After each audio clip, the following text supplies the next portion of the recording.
მოგესალმებით ჩვენს დღევანდელ შეხვედრაში. შეხვედრაში, სადაც თავიდან ბოლომდე უნდა ვისაუბროთ კონტენტის შესახებ. უნდა ვისაუბროთ თუ როგორ დავწეროთ კონტენტი, როგორ გავუკეთოთ ამ კონტენტს ოპტიმიზირება როგორც სოციალური ქსელებისათვის, ასევე ჩვენი ვებსაიტისათვის.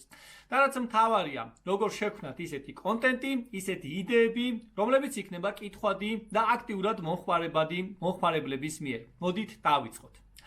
ნომერი პირველი, რადგან ჩვენ უნდა გავამახვილოთ ყურადღება, ეს არის ალბათ კონტენტის არსი. რის შესახებ შევქმნათ კონტენტი. თუკი ჩვენ გვაქვს ჩვეულებრივი სტანდარტული ვებსაიტი, რომელზეც განთავსებულია ზოგადად ინფორმაცია პროდუქტის შესახებ, ყიდით პროდუქციას, მომსახურებას, ალბათ შეიძლება დაისვას კითხვას, რაში გჭირდება ამ შემთხვევაში ვებსაიტი. რაში გჭირდება უკაცრავად კონტენტი და ბლოგი. პროდუქციას მინიმალური აღწერილობა გააჩნია და მეტი არც არაფერი. რეალურად ასე არ არის. აღწერილობა მნიშვნელოვანია როგორც პროდუქტის შემთხვევაში, ასევე იმ ვებსაიტის შემთხვევაში, რომელიც პროდუქციას ყიდის. მიუხედავად იმისა, რომ თქვენ შეიძლება ჩვეულებრივი ინტერნეტ მაღაზია გქონდეთ და ყიდდეთ პროდუქციას, მე გირჩევთ, რომ აუცილებლად თქვენს ვებსაიტს გქონდეს ბლოგი. ბლოგი, რომელზედაც იქნება ინფორმაცია განთავსებული იმ პროდუქტის შესახებ, რომელსაც თქვენ ფიზიკურად ყიდით. მაღაზიაში თქვენ ერთდროულად შეგიძლიათ რომ გქონდეთ როგორც ბლოგის სექცია, ასევე გქონდეთ ინტერნეტ მაღაზიის სექცია და განყოფილება, სადაც პროდუქცია იქნება წარმოდგენილი. ბლოგი ძალიან ეხმარება მაღაზიას, ვებსაიტს მთლიანად, რომ თქვენ მიიღოთ ვიზიტორები Google-ის საძიებო სისტემიდან. ეს ვიზიტორები შემდგომში საიტზე თქვენს მაღაზიაშიც გადმოდიან და ისინი უკვე კონვერტირდებიან თქვენთვის როგორც მყიდველები. ასე რომ კონტენტი მნიშვნელოვანი არის იმ შემთხვევაში თუ კი თქვენ ყიდით პროდუქციას და იმ შემთხვევაში თუ კი თქვენ ქმნით ბლოგს. კონტენტი მნიშვნელოვანი არის ასევე პროდუქტის აღწერილობის დაწერის პროცესში. მოდით, ეხლა დავიწყოთ უშუალოდ ჩვენი შეხვედრა და გავცეთ კითხვას პასუხი, როგორ დავწეროთ კონტენტი სოციალური ქსელებისათვის. სოციალური ქსელების შემთხვევაში ოდნავ განსხვავებული სისტემა მოქმედებს. სოციალური ქსელების შემთხვევაში ძალიან რთულია მომხმარებლის ყურადღების დაჭერა. მაგალითად, თუ კი ადამიანი გადმოდის ჩვეულებრივად Google-დან თქვენს ვებსაიტზე, დიდი ალბათობით ის უფრო მეტ დროს გაატარებს და უფრო მეტად დაუკვირდება იმ ტექსტს, რომელიც განთავსებულია თქვენს ვებსაიტზე, სოციალურ ქსელთან შედარებით. უბრალოდ სკროლვის დროს თქვენ პრაქტიკულად ძალიან ცოტა დრო გაქვთ, მილიწამები აქვს პრაქტიკულად, გვაქვს იმისათვის, რათა მივიპყროთ მომხმარებლის ყურადღება. რატომ? იმიტომ რომ კონტენტი ძალიან დიდია. სწორედ ამიტომ, თუ დავუკვირდებით მაგალითად თუნდაც ჩემს სოციალურ ქსელს, ყოველთვის ვცდილობ, რომ კონტენტი, რომელიც არის განთავსებული, იყოს მოკლე. იყოს ასევე პუნქტებად ჩამოწერილი და აუცილებლად თითოეულ კონტენტს ჰქონდეს თავისი რესურსი, ვიდეო ან სურათი თან დართული. საერთოდ რეკომენდირებულია, რომ დაახლოებით 50 პრაქტიკულად სიმბოლოზე მეტი თუ კი არის ტექსტში გამოყენებული, რაც ძალიან ცოტა დაახლოებით 15-20 სიტყვა, აუცილებლად ტექსტს ჰქონდეს სურათი, იმიტომ რომ სურათი იქცევს მომხმარებლის ყურადღებას. ტექსტის წერისას სოციალურ ქსელებში მნიშვნელოვანი არის, რომ დავიცვათ გარკვეული მონაცემები. პირველ ნაწილში მნიშვნელოვანი არის, რომ ისეთი ინფორმაცია დავწეროთ, რაც დაიპყრობს მომხმარებლის ყურადღებას. ანუ ყველაზე მნიშვნელოვანი მესიჯი, რაც გააჩერებს და აიძულებს ჩხილებში ადამიანს, რომ წაიკითხოს ჩვენი კონტენტი. შემდგომში, უშუალოდ აღწერილობაში შეიძლება უკვე მოდიოდეს ის ინფორმაცია, რომელიც გაამყარებს პირველ ამ წინადადებას და ბოლოში შეიძლება იყოს თვითონ თქვა შეჯამება. მე არ გირჩევთ, რომ გამოიყენოთ გრძელი ტექსტები. აუცილებელია, რომ ტექსტები იყოს ძალიან მოკლე და რაც მთავარია, პუნქტებად ჩამოწერილი. პუნქტებად ჩამოწერა გვაძლევს საშუალებას, რომ მომხმარებელმა მარტივად აღიქვას დაწერილი ინფორმაცია და მარტივად კითხვადი გახდეს ეს ტექსტი სოციალური ქსელისათვის. განსხვავებით, მაგალითად, როცა ტექსტს წერთ ვებსაიტისათვის, სოციალურ ქსელში ამას განსაკუთრებული როლი ენიჭება. განსაკუთრებით მნიშვნელოვანია ის, რომ მოკლე ტექსტები იყოს დაწერილი და კარგი იქნება თუ პუნქტებად იქნება გაფორმებული. ეს კითხვაც გახდის ძალიან ჩვენს ტექსტს. ასევე მნიშვნელოვანია, რომ იყოს თან დართული სურათი. Facebook-ის ალგორითმის მიხედვით, დიდად არ არის რეკომენდირებული ის, რაც აქ-ამაყ გაკეთებული. მაგალითად, მითითებული მაქვს ლინკი პირდაპირ ტექსტში. უფრო მეტად მუშაობს ის პროცესი, თუ კი თქვენ დაწერთ საინტერესო ტექსტს და ამ ტექსტში უკვე კომენტარებში იქნება მითითებული ის ლინკი, ის საიტის რესურსი, რომელზედაც გსურთ რომ გადავიდნენ ადამიანები. ამ შემთხვევაში მე მაგალითად უკეთესი იქნებოდა ტექნიკურად, რომ ეს ლინკი მიმეთითებინა უბრალოდ კომენტარებში და ადამიანები კომენტარიდან გადასულიყვნენ უკვე სხვა რესურსზე. რატომ? იმიტომ რომ Facebook-ს მოწონს, როცა მოხმარებელი მისი საიტის შიგნით ტრიალებს, არ გადის მისი რესურსიდან, შესაბამისად ბატონი ცუკერბერგი თუ ზაკერბერგი სწორედ აი ამ პროცესში აკეთებს ყველაზე დიდ თანხას. მე გირჩევთ რომ სწორედ აი ესე შექმნათ კონტენტი თქვენი სოციალური ქსელებისათვის. აი რაც შეეხება ვებსაიტს, აქ უკვე საკმაოდ ფართო ასპარეზი არის ჩვენთვის წარმოდგენილი. იმისაც რათა ვებსაიტზე შექმნათ კონტენტი, მე ახლა ავიღებ ჩემს სტანდარტულ მაგალითს, მაგალითად ავიღებთ ერთ-ერთ ვებსაიტს და შევეცდები გიჩვენოთ თუ როგორ შეგვიძლია რომ დავამატოთ განცხადება სტატია ჩვენს ვებსაიტზე, ისე რომ ეს სტატია იყოს ოპტიმიზირებული SEO-ს კუთხით. პირველ რიგში, ჩვენ როგორც წინაზე ვისაუბრეთ, დაგჭირდება keyword research-ი. მოდით ავიღოთ ნებისმიერი ზოგადი keyword-ი, მაგალითად Republic of Georgia. ავიღოთ მოდით საქართველოს შესახებ და ნახოთ აბა რა რეზულტატებს მოგცემ სისტემა. კიდევ ერთხელ შეგახსენებთ, ჩვენ ვართ keyword research, keyword overview განყოფილებაში. ჩვენ ხედავთ რომ ვოლუმი საკმაოდ დაბალია საქართველოზე, ხედავთ რომ გლობალზე არ თუ ისე დაბალი არის, თუმცა keyword difficulty ძალიან მაღალია. ეს უბრალოდ სატესტო ვერსია არის, უბრალოდ რომ წარმოგიდგინოთ როგორ მუშაობს ეს ყველაფერი, ასე რომ ჩავთვალოთ რომ ამ რეზულტატში დაახლოებით 18%-ია, აქ ყველაფერი მწვანედ ღაშღაშებს და შეგვიძლია რომ მუშაობა დავიწყოთ. აქ პირდაპირ არის მოცემული ის სიტყვები, რომელსაც ეძებენ ადამიანები. შეგვიძლია ვნახოთ ასევე კითხვები, რომლებიც არის აი აქ წარმოდგენილი. მოდით გადავხედოთ თუ რას ეძებენ ადამიანები ამ სიტყვასთან მიმართებაში, ასევე მოდით დავაკოპიროთ და გადმოვიტანოთ აhrefშიც ეს ყველაფერი. კონკრეტულად ამერიკის შეერთებული შტატების მიხედვით გავაკეთოთ მოდით ძიება. ეს უფრო ჩემი აზრით რელევანტური იქნება. აhrefsმა საკმაოდ კარგი ინფორმაცია მოგცა და ეხლა მე თქვენთან ერთად დავიწყებ აი ამ სტატიის დაწერას. ესე იგი, პირველ რიგში ამოსაწერი არის ტოპიკები, ანუ მნიშვნელოვანი პუნქტები, რომელი პუნქტებიც უნდა იყოს შესული ჩვენს აი ამ თვითონ წერაში. ჩვენ სტატიაში. სამწუხაროდ ცალკე Excel-ის ფაილის გაზიარებისას შეიძლება ეს ინფორმაცია თქვენთან არ გაზიარდეს, ამიტომ მე უბრალოდ ცალკე ტაბს გავხსნი და დავიწყებ ამოწერას იმ პუნქტებისას, რომლის შესახებაც მსურს ინფორმაციის დაწერა. მე ვხედავ მაგალითად Republic of Georgia ვაინი, საკმაოდ კარგი პუნქტია ჩემი აზრით, რომელსაც აქვს კარგი ძებნადობა, ასევე ამოვწერ Map of Republic of Georgia, ამასაც 19 აქვს, ანუ keyword difficulty, ვოლუმი საკმაოდ დაბალი აქვს, თუმცა ამ შემთხვევაში შეიძლება რომ გამოვიყენოთ. ანუ უფრო ქვედა ნაწილი ჯობია Republic of Georgia მანი ავიღოთ, იმიტომ რომ ფულზე უფრო მარტივად დაიწერება ჩემი აზრით ინფორმაცია. ასევე დააკვირდებოდით ალბათ რომ განსხვავებული ინფორმაცია არის მოცემული აhrefs-ის მიერ SEMrush-თან შედარებით.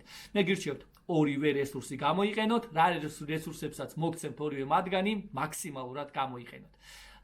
ესე იგი, ძებნადობის კუთხით მაღალი კონკურენცია არის Map-ზე, ამიტომ აქედან ამას მე თავს გავანებებ და მიუხედავად იმისა, რომ ცოტა ძებნა აქვს ძალიან, მოდით მაინც ჩვენს დროშაზე დავწეროთ. მე სამი ცალი ტოპიკი ეგრეთ წოდებული ამოვირჩიე და უკვე შემიძლია სტატია დავწერო. Republic of Georgia, საქართველოს რესპუბლიკის შესახებ. სანამ სტატიის წერას დავიწყებთ, აუცილებელია რომ გადავხედოთ Google-ში მიმდინარე მოვლენებს. ნახოთ აბა რეალურად სხვა კომპანიებს როგორ აქვთ დაწერილი სტატიები. რა ინფორმაცია აქვთ განთავსებული და რა სტატიები არის მოწინავე პოზიციებზე. მე მაგალითად შემდგომ ნაწილში აუცილებლად წარმოგიდგენთ კონკურენტების ანალიტიკას, სრულს, როგორ ხდება კონკურენტების ანალიზი, რა უნდა ამოკრიფოთ მათგან, თუმცა ამ ეტაპზე მოდით მარტივი რისერჩი განვახორციელოთ, გადავხედოთ მოდით Wikipedias, BBC-ს, გადავხედოთ სხვადასხვა თვითონ კომპანიებს, საიტებს, რომელსაც აქვთ განთავსებული ინფორმაცია და დაახლოებითი წარმოდგენა შეგვიძლია შევუქმნათ ჩვენს სამომავლო სტატიაზე. ასევე აქ არის Wikipedia მოცემული და მოცემული არის ასევე ოფიციალური ამერიკის საელჩო. სანამ გადავალთ ამ პროცესზე, ერთი კარგი რამე მინდა გითხრათ. შეიძლება დაისვას კითხვა. რა უნდა დავწერო ისეთი, რომ მე Wikipedias ვაჯობობ? რა უნდა დავწერო ისეთი, რომ ვიცი, ბრიტანიკა ცნობილი საიტია, ან BBC საერთოდ ცნობილი ამერიკული მედია საშუალება, რომ მათ ვაჯობოთ. SEO-ს უპირატესობა მდგომარეობს იმაში, რომ SEO აკეთებს ანალიტიკას არა საიტის, არამედ ძირითადად page-ის, ანუ კონკრეტული გვერდის მიხედვით. ის რომ Wikipedia უზარმაზარი საიტია და ჩვენ ვერ შევქმნით ჩვენს ვებსაიტზე იმ მოცულობის ინფორმაციას, რა მოცულობასაც Wikipedia ატარებს, ეს 2x2 4-ია. თუმცა ჩვენ რა შეგვიძლია? ჩვენ შეგვიძლია რომ კონკრეტულად საქართველოს შესახებ დავწეროთ ძალიან მაგარი სტატია. უფრო უკეთესი სტატია ვიდრე ვიკიპედიაში არის მითითებული. Google-ის საძიებო სისტემა უშუალოდ ამ კონკრეტულ page-ს დაარანკავს. ანუ ჩვენი ვებსაიტის კონკრეტულ გვერდს დაარანკავს, მიაინჭებს საძიებო სისტემაში პოზიციებს, თუ როგორ კარგად არის აღწერილობა დაწერილი კონკრეტულად საქართველოს შესახებ. ანუ ჩვენ მთლიანად ვიკიპედიას რა თქმა უნდა ვერ ვაჯობებთ, თუმცა საქართველოს შესახებ სტატიით ჩვენ შეგვიძლია წინ წავიდეთ და თუ კი ადამიანი აკრებს Republic of Georgia-ს, თუ კარგად გვექნება დამუშავებული ეს ინფორმაცია ჩვენს გვერდზე, ზუსტად შეიძლება ჩვენი გვერდი გამოჩნდეს ვიკიპედიაზე უფრო წინა პოზიციაზე. დარანკვის პროცესზე უამრავი ფაქტორი ახდენს გავლენას. რა თქმა უნდა, ახდენს ასევე დომენის ავტორიტეტი. თუმცა ეს არნიშნავს იმას, რომ ჩვენ კონკრეტულ page-ზე, კონკრეტულ თემაზე უარი ვთქვათ, თუ შეგვიძლია რომ ეს თემა უკეთესად დავამუშავოთ. კონკურენტების ანალიზი სწორედ ამიტომ არის მნიშვნელოვანი, რომ ამოვიღოთ მათგან მნიშვნელოვანი ინფორმაციები. ეს საკმაოდ დიდ დროს მოითხოვს. მე ამ ვიდეოში, რა თქმა უნდა, თქვენს დროს ამაზე არ დავხარჯავ. მე უბრალოდ ახლა გადავიტან ტოპიკებს ხელოვნურ ინტელექტში, გამოვიყენებ ChatGPT-ს, იმისათვის, რათა ინგლისურ ენაზე დავაწერინოთ სისტემას შეოპტიმიზირებული სტატია. მოდით ახლა მე შევალ ჩემს აკაუნტში და მივცემ მარტივ ბრძანებას ChatGPT-ს. ბრძანება შემდგომი იქნება.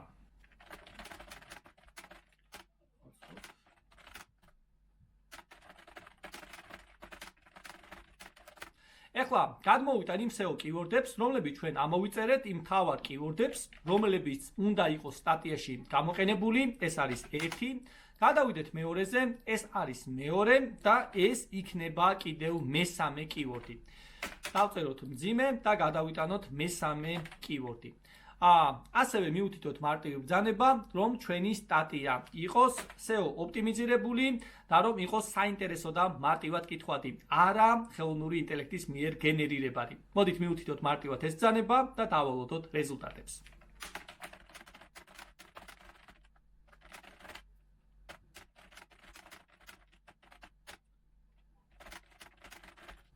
მორჩა, მე ბრძანებების მიცემა დავასრულე. ეხლა უნდა გადავგზავნოთ ხელოვნურ ინტელექტს ჩვენი ბრძანება და მოდით დავალოდოთ რეზულტატებს. ხელოვნურმა ინტელექტმა დაგვიგენერირა სტატია. პირველ რიგში მე პატარა მოცულობა მიუთითე, იმიტომ რომ საჩვენებლად ყოფილიყო საინტერესო. თუმცა თუ კი გსურთ რომ სიღრმისეულად დაწეროთ სტატია, მე გაცილებით გირჩევთ რომ გაცილებით დიდი იყოს არსებული პოსტი.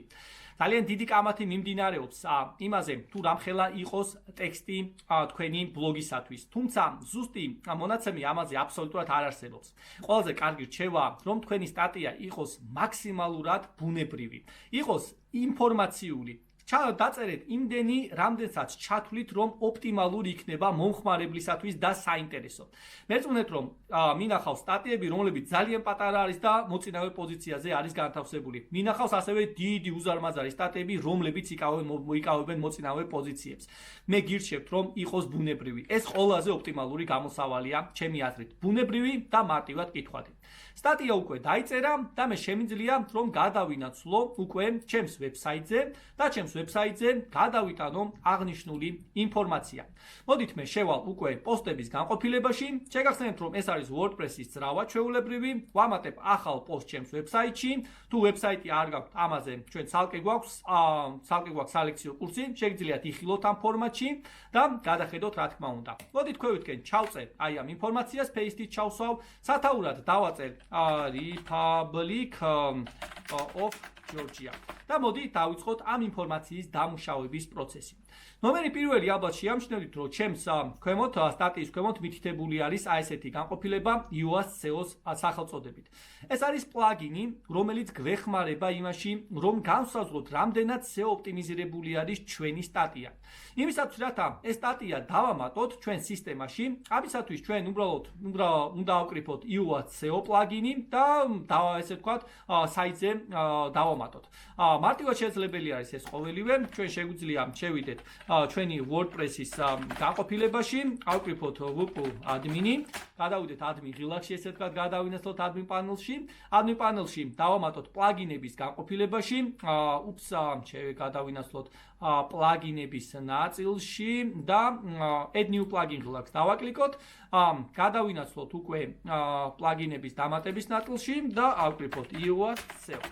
ესეთი პლაგინი არსებობს, რომელიც არის სრულიად უფასო. თქვენ შეგიძლიათ დაამატოთ ეს პლაგინი, ეს არის ყველაზე გავრცელებული აი ესეთი ლოგოთი ეს პლაგინი. ეგ Add-Relax დააკლიკოთ, შემდგომში Activate დააკლიკოთ და მორჩა. უკვე მას შემდეგ რაც გადახვალთ პოსტების კატეგორიაზე, თითოეული პოსტის ქვეშ უკვე აი ასეთი ვიზუალი იქნება წარმოდგენილი და აი აქ სისტემა უკვე ჩვენ გვიჩვენებს აი ამ ფაქტორებს. აქ რა ინფორმაცია არის მითითებული? ნომერი პირველი ეს არის focus key ფრაზი. რას ნიშნავს focus key ფრაზე? ეს ნიშნავს იმ საკვანძო სიტყვას, რომლის შესახებაც უნდა იყოს უნდა იყოს ჩვენი სტატია. რომელ სიტყვაზე ჩვენ გვინდა ძირითადად დავირანკოთ Google-ის საძიებო სისტემაში. ამ შემთხვევაში ეს არის Republic of Georgia.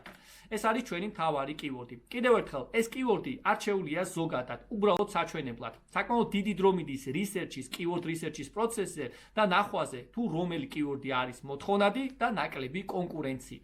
მე უბრალოდ ეხლა საჩვენებლად ეს კიუორდი ავიღებ. შემდგომში უკვე ჩვენ შეგვიძლია რომ გადავიდეთ შემდეგ ნაწილზე და დავწეროთ ესე იგი slug-ი და meta description-ი. Slug-ი ეს არის ეგრეთ წოდებული URL-ის განყოფილება. ანუ ის ზედა ნაწილი, რომელიც გამოუჩნდება მომხმარებელს. ეს URL-ი არის ძალიან მნიშვნელოვანი განყოფილება. აი მაგალითად, თუ კი ჩვენ გადავალთ აი არსებულ ნებისმიერ მაგალითად რესურსზე და გადავინაცვლოთ მაგალითად საქართველოს შემთხვევაში, ჩვენ შეგვიძლია ვნახოთ, რომ ძირითადად არის დომენის სახელწოდება, შემდგომში დახრილი ხაზი და country info. პირდაპირ არის მითითებული საქართველოს შესახებ. შემდგომში ეს URL-ი იცვლება. ეს URL-ი აუცილებელია, რომ პირდაპირ კავშირში იყოს ჩვენ სტატიასთან და ჩვენ სტატიის ინფორმაციას მოკლედ აღიქვამდეს. სწორედ ეს URL-ი არის მნიშვნელოვანი გასაღები ფაქტორი იმისათვის, რომ Google-მა აღიქვას თუ რის შესახებ არის ჩვენი სტატია და შემდგომში დაიწყოს უკვე იმ სტატიის შიდა ანალიზი, რომელსაც ჩვენ ვწერთ. თუ ჩვენ რაიმე პრობლემა გვაქვს URL-ში, ეს უკვე პრობლემური იქნება ჩვენი საძიებო სისტემისათვის. URL-ზე და ზოგადად ლინკზე ჩვენ ძალიან სიღრმისეულად შემდეგ სექციაში ვისაუბრებთ. ეხლა უბრალოდ მარტივად გირჩევთ, რომ URL-ში, Slack-ში მითითებული იყოს ის მთავარი კიუორდი, რომლის შესახებაც იწერება ჩვენი სტატია. მე გადმოვიტან პირდაპირ copy-paste-ით Slack-ს და უკვე ჩვენი Slack-ი იქნება Republic of Georgia. ჩემი საიტის სახელწოდება დახრილი ხაზი Republic of Georgia. შეგიძლიათ ასევე გამოიყენოთ AI ხელოვნური ინტელექტი, ან უბრალოდ ვარიაციები. მე პირდაპირ გადმოტანას გირჩევთ. ცალკე არის meta description-ი. Meta description-ი რა არის? Meta description-ი ეს არის მინი აღწერილობა უშუალოდ საძიებო სისტემებისათვის, იმისათვის, რათა საძიებო სისტემამ აღიქვას, რის შესახებ არის თქვენი სტატია. მე გირჩევთ, რომ meta description-ში გამოიყენოთ მინი მარტივი აღწერილობა, რომელშიც იქნება მაქსიმალურად განთავსებული ის კი ფრაზები ან SEO საკვანძო სიტყვები, რომლებიც ჩვენ ამოვკრიფეთ keyword research-ის პერიოდში. მე შემიძლია ასევე ახლა თქვენთან ერთად ხელოვნურ ინტელექტს ვთხოვო, რომ კონკრეტულად აი ამ სტატიის meta description-ი დამიწეროს SEO ოპტიმიზირებული. მოდით ვცადოთ და გადავიტანოთ.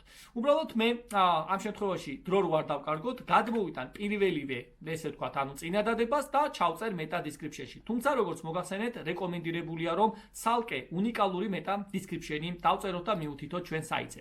გადმოვიტანოთ meta description-ი და გავაგრძელოთ თვითონ ეს ვთქვათ ანალიტიკა. როგორც თქვით, მთელი ეს ჩვენი სისტემა მოცემული არის ფერების მიხედვით. წითელი, ყვითელი და მწვანე. წითელი არის ცუდი, ყვითელი არის საშუალო, მწვანე არის კარგი. ჩვენ ვხედავთ, რომ meta description-ში არის ყვითელი ფერი, რაც ნიშნავს იმას, რომ აი აქ მას რაღაცეები არ მოეწონა. მოდით ჩამოვშალოთ და ვნახოთ SEO ანალიტიკა. მითითებული არის წითელი და მითითებული მწვანე ნაწილი. SEO title შესანიშნავია, key phrase slug-ი, ანუ ეს URL-ი ჩვენ სწორად და კარგად მიუთითეთ, აქაც მწვანე აგვინთო. ესე იგი key phrase-ი მითითებული არის ნორმალურად, key phrase-ის სიგრძე ნორმალურია, ანუ long tail-ია, ჩვენ უკვე შეგვიძლია ვისაუბროთ. meta description-ში გვაქვს ყვითელი. ანუ 156-100-ზე უფრო მეტია. ესე იგი ეს meta description-ი არის დიდი, მე შევეცდები რომ შევამცირო და წესით უკვე meta description-ი გამწვანდა. ეს ძალიან გამოყენებადი და კარგი პლაგინი არის. ეხლა მოდით წითელ ნაწილზე გადავიდეთ. პირველი ტექსტის სიგრძე მხოლოდ 208 სიტყვა. მინიმალური რეკომენდირებული სიტყვები არის 300 პლუსი. ეს შეგიძლიათ რომ რა თქმა უნდა ტექსტი გავზარდოთ, ეს საჩვენებელი არის და მეტი არაფერი. მოდით თითოეული პუნქტი სათითაოდ გავიაროთ. Key phrase in meta description. Meta description-ში რეალურად key phrase-ა დიდად არ არის.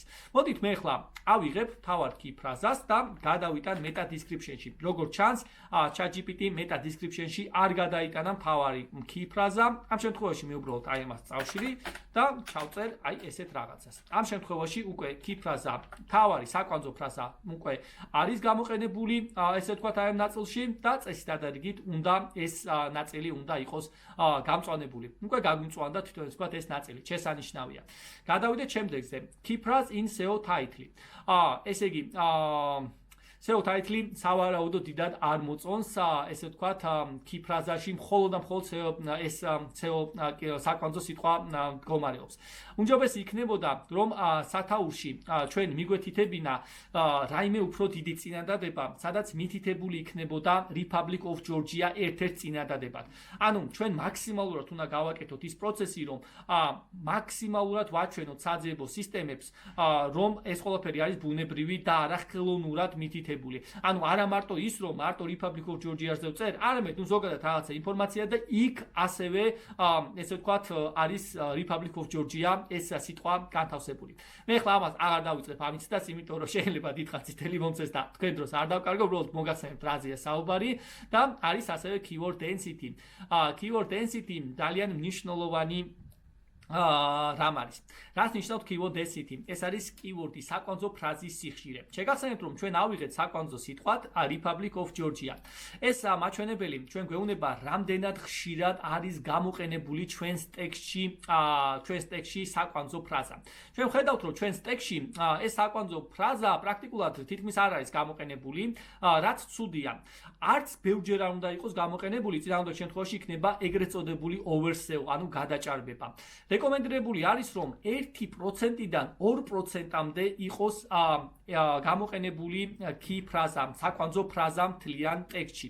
მე გირჩევთ რომ უბრალოდ მივყვეთ ჩვენს SEO-ს plugins, UAT SEO-ს და მაგალითად მე შევეცდები რომ დავამატო, აი აქ უბრალოდ რა თქმა უნდა იდეურად უნდა ჩარჯდეს, ახლა უბრალოდ მექანიკურად ვამატებ ჩვენი key phrase-ა და აი ამ შემთხვევაში ჩვენი ესე ვთქვათ ჩვენი აი ეს მაჩვენებელი დიდი ალბათობით უკვე გამოსწორდება და აი ეს მაჩვენებელი უკვე აი გადავიდა უკვე მწვანეში. ჩვენ უკვე ესე ვთქვათ, ანუ keyword density ეს ნორმალურად გავაკეთეთ. ჩვენი SEO-ს მაჩვენებელი უკვე სტაფილოსფერში გადავიდა, რაც ნიშნავს იმას, რომ ჩვენ წინ მივიწევთ. შემდეგი ნაწილი რა არის? შემდეგი ნაწილი არის უკვე internal link-ები და სურათები.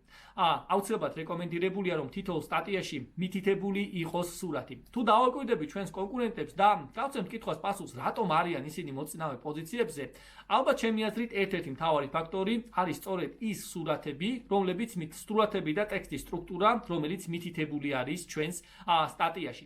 ჩვენ არც ერთი სურათი გამოყენებული არ აქვს ჩვენს სტატიაში, რაც რა თქმა უნდა ცუდია.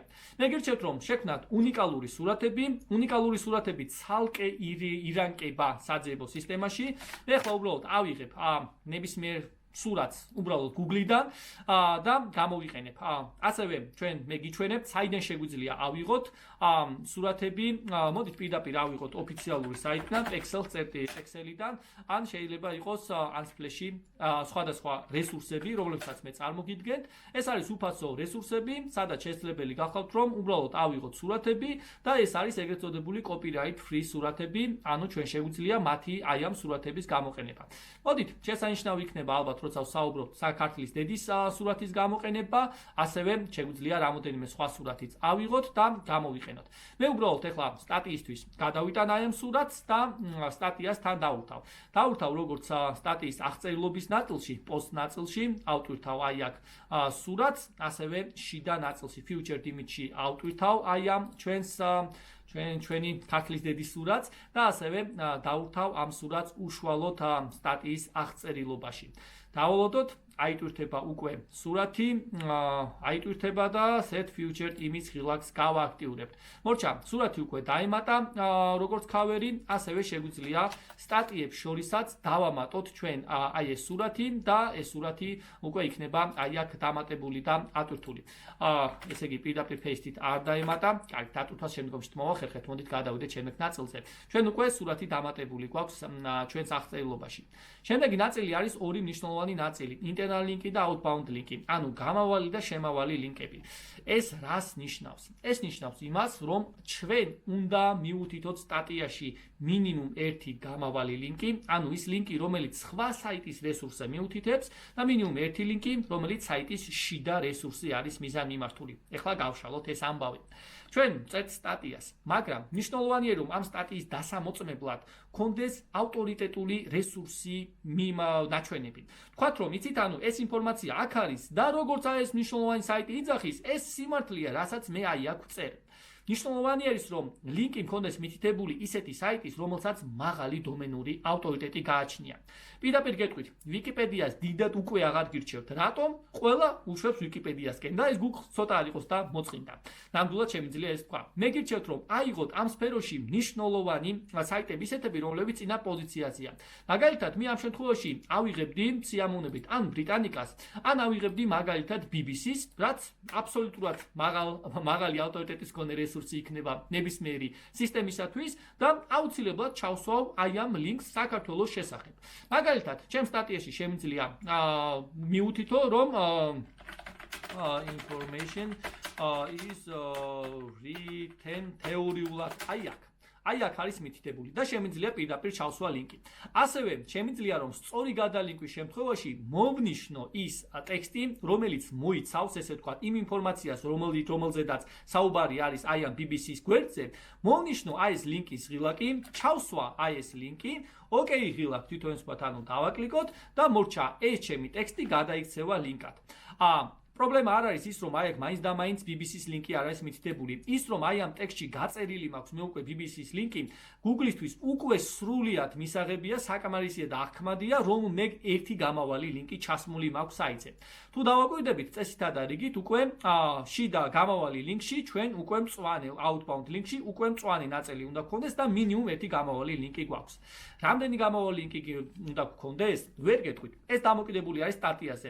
თუ კი დიდი სტატია არის, გირჩევთ რომ უფრო ბევრი მიუთითოთ. ოპტიმალური რჩევა არის რომ ბუნებრივად იყოს ეს ყველაფერი მითითებული. უამრავი რესურსი შემიძლია გირჩიოთ, სადაც განსხვავებული ინფორმაციები იქნება მითითებული და იმასაც გეტყვით რომ Google-ის ალგორითმი მუდმივად იცვლება. ასე რომ მე გირჩევთ რომ ოპტიმალური რჩევა არის ბუნებრივად ჩანდეს ეს ყოველივე და მოხმარებლისთვის მარტივად აღსაქმელი და კითხვადი იყოს. ასევე მნიშვნელოვანია ის რომ ერთ შიდა ლინკს შეიცავდეს. მე გადავალ თვითონ ვთქვათ აი ამ საიტზე, შევეცდები რომ ეს საიტი უბრალოდ ლექციებისთვის ამას გაკეთებული, გავაკეთე უბრალოდ საჩვენებლად, უბრალოდ შეგვიძლია გადავიდეთ აი ამ საიტზე, ნახო ერთ-ერთი ნებისმიერი პროდუქტის ლინკი და უბრალოდ რათა მწვანე ღილაკი ავინთოთ, ესე ვთქვათ, ამისათვის ერთ კიდევ ლინკს დავამატებ.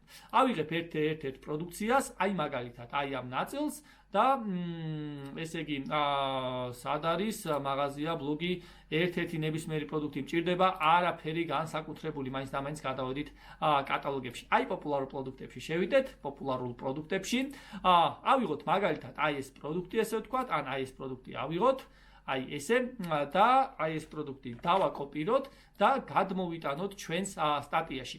აი მაგალითად, ეხლა ჩავსვამ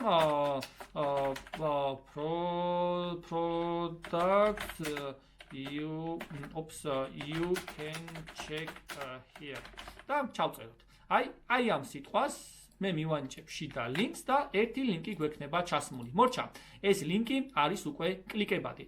ჩვენ შემთხვევაში უკვე რა ხდება? ჩვენ შემთხვევაში უკვე წესითა და რიგით outbound ლინკიც უკვე წვანებულია. ეს ნაწილი ჩვენ კარგად თვითონ ვთქვათ, ანუ დავძლიეთ. ჩვენ მითითებული გვაქვს ასევე რომ introduction-ში შესავალში არ აქვს key phrase გამოყენებული და title-ში როგორც აღნიშნეთ, არ უნდა იყოს, ესე იგი, ჯობია რომ უფრო ცოტა დიდი წინადადება დაიწეროს. ჩემი აზრით, ძირითადი ინფორმაცია მითითებული გვაქვს, სურათებთან დაკავშირებით 1-2 შიდა აღწერილობაში დავამატოთ, უკვე შესანიშნავი იქნება, თუმცა ძირითადი ინფორმაცია ჩემი აზრით უკვე მითითებული გვაქვს და ჩვენ SEO-ს ნაწილში უკვე მინიმუმ სტაფილოს ფერზე ვართ უკვე გადასულები. მე ამ მარტივ რაღაცებს ახლა აღარ ჩაურმავდები სურათის დამატებას, ეს უკვე WordPress-ის ნაწილი არის. მაშინვე გადავალ შემდეგ განყოფილებაში, რომელსაც readability ქვია. ეს არის კითხვადობის განყოფილება. ეს ძალიან მნიშვნელოვანი ნაწილი არის. პირველი თუკი უშუალოდ SEO-ს ტექნიკურ ნაწილს მოიცავს, მეორე მოიცავს რამდენად მომხმარებლისთვის მარტივად აღქმადი იქნება ეს ყოველივე. როგორც მარტივად კითხვადი იქნება ჩვენი სტატია. როგორც მითითებული არის პირველ ნაწილში ტექნიკური ინფორმაცია, ზუსტად იგივე არის აქაც მითითებული. ჩვენ ვხედავთ, რომ გაწითლებული გვაქვს ის ნაწილი, რომ 35 შედარებით ტექსტი პატარა არის და ჯობია რომ ესე ვთქვათ გავზარდოთ ტექსტი და ასევე არის ეგრეთ წოდებული transition word-ები გამოყენებული. ჩემი არის ეს ამ ეტაპზე დიდი პრობლემა არ არის. Voice-ი ნორმალური არის ესე ვთქვათ, ანუ კარგი რეზულტატები გვაქვს, ესე იგი წყობა წინადადების კარგია და პარაგრაფი სიგრძეც საკმაოდ დიდია. მორჩა, ასე თუ ისე ძირითადი პარამეტრები შევსებულია. თუკი მაგალითად ოფიციალურ ნებისმიერ სტატიას გადმოვიტანთ, რომლებიც Google-ში წინა პოზიციაზე არის განთავსებული, დავინახავთ, რომ yoast SEO პლაგინი ბევრ წითელ ღილაკს ამოაგდებთ მათ შემთხვევაშიც, ანუ ამით იმის თქმა მინდა, რომ არ არის აუცილებელი, რომ ყველა პუნქტი იყოს გამწვანებული. თავარია იყოს ბუნებრივად და კითხვადი თქვენი სტატია. აი, თვითონ რაღაცა მომენტები, პუნქტები გირჩევთ, რომ ყურადღება მისაქცევი იყოს yoast SEO პლაგინის, რომელიც ჩემი საერთო ჯამში შესანიშნავად მუშაობს. კეთილი და პატიოსანი. ეხლა გადავიდეთ, მოდით პრეზენტაციის შემდეგ ნაწილზე და გადავხედოთ უკვე დამატებით ნაწილებს. ტეგები. რეალურად ჩვენ გვაქვს რამოდენიმე ტეგი. ტეგი რა არის? ეს არის სათაური და ეს არის რამდენად მნიშვნელოვანი არის ეს ინფორმაცია მოხმარებლისათვის. ეს არის უშუალოდ ტექსტის შრიფტის ზომა. პროგრამირების მინიმალური ნაწილი არის H1, H2, H3, H4, H5 და H6 ტეგები. ამ შემთხვევაში ნაკლებად გამოიყენება Word-ში აპრობირებული შრიფტის ზომა. გამოიყენება ტეგი. H1 ტეგი, რომელიც სათაურის ტექსტს გულისხმობს, არის ყველაზე უფრო კითხვადი, ყველაზე მნიშვნელოვანი ტეგი. ის ინფორმაცია, რაც H1 ტეგით გვაქვს გამოყოფილი, ეს არის ყველაზე უფრო მნიშვნელოვანი ინფორმაცია. აი ამ ინფორმაციას უფრო მეტად აქცევს ყურადღებას საძიებო სისტემა. ის, რაც უფრო პატარა ტეგით არის გამოყოფილი, მას უფრო ნაკლებ ყურადღებას აქცევს საძიებო სისტემა.